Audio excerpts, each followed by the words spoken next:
నమస్కారం, నేను మీ విజయ. ఈరోజు నేను మీకు సేమియా ఉప్మా చెప్తాను. చాలా వేగంగా అవుతుంది, చాలా టేస్టీగా ఉంటుంది. దీనికి ఎక్కువ సామాన్లు కూడా పట్టవు. ఎలా చేస్తారో రండి చెప్తాను. నమస్కారం, ఈరోజు నేను మీకు సేమియా ఉప్మా చెప్తాను. సేమియాని ముందు నీళ్ళలో ఉడకబెట్టాలి కొంచెం 2 నిమిషాలు. తర్వాత దీన్ని వార్చేయాలి. వార్చేసిన తర్వాత కొంచెం చల్లటి నీళ్ళు వేయాలి. వేస్తే ఎగొచ్చురా ఇలా అయిపోతుంది, విడివిడిగా అయిపోతుంది. దీని మీద కొంచెం నూనె రాసుకొని పెట్టుకోవాలి. తర్వాత మూకుడు పెట్టుకున్న స్టవ్ ఆన్ చేసుకున్నాను. మూకుడు పెట్టుకున్నాను. ఇందులోని 2 నుంచి 3 చెంచాలు నూనె వేసుకున్నాను. చూస్తారా? ఇప్పుడు నూనె కాగగానే ఆవాలు, శనగపప్పు, మినపప్పు ఈ 3 వేసేసుకోవాలి. వేసుకొని ఇవి వేయించుకోవాలి.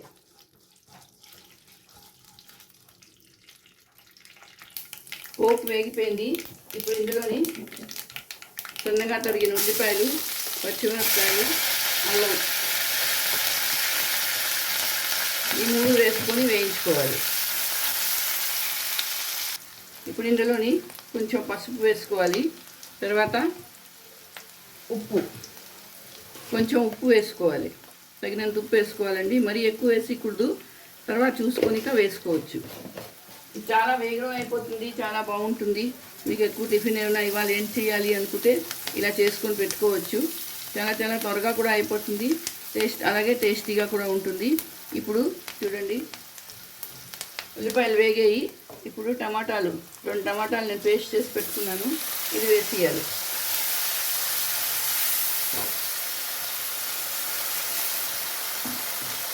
ఇది వేసేసి కలపాలి. ఒక్క నిమిషం ఇలా కలపాలి. టమాటాలు కూడా ఉడికిపోయి ఇది చాలా ఫాస్ట్గా అయిపోతుంది. దీంట్లో ఎక్కువ సామాన్లు పట్టవు. ఇప్పుడు ఉడికించి పెట్టుకున్న సేమియా ఇది వేసేసి కలుపుకోవాలి. కొంచెం పొడిగా వస్తుంది, చాలా బాగుంటుంది ఇది. ఇందులో మీకు కావాల్సిన ఏదైనా వెజిటేబుల్స్ వేసుకోవచ్చు. మటర్ కానీ, షిమ్లా మిర్చి, గోబీ మీకు ఏదైనా కావాల్సి వేసుకోవచ్చు. నేను చాలా సింపుల్గా చేస్తున్నాను. ఇది డైలీ టిఫిన్ ఇది. ఇందులో ఇప్పుడు కొత్తిమీర వేసుకుంటే బాగుంటుంది. ఇప్పుడు దీంట్లోని కొంచెం నెయ్యి వేసుకోవాలి. నెయ్యి వేసుకొని కలిపితే చాలా రుచిగా ఉంటుంది. ఇది సరే ముద్ద అవ్వదు. రెడీ అయిపోయిందండి. ఇది మహా అయితే 10 నుంచి 15 నిమిషాల్లో రెడీ అయిపోతుంది. ఎంత చేస్తున్నాను, చాలా బాగుంటుంది. ఇప్పుడు దీని ప్లేట్లో తీసుకుంటాను. ఇంకోనండి, సేమియా రెడీ అయిపోయింది. 15 నుంచి 20 నిమిషాల్లోగా రెడీ అయిపోయింది. అంత టైం కూడా పట్టదు.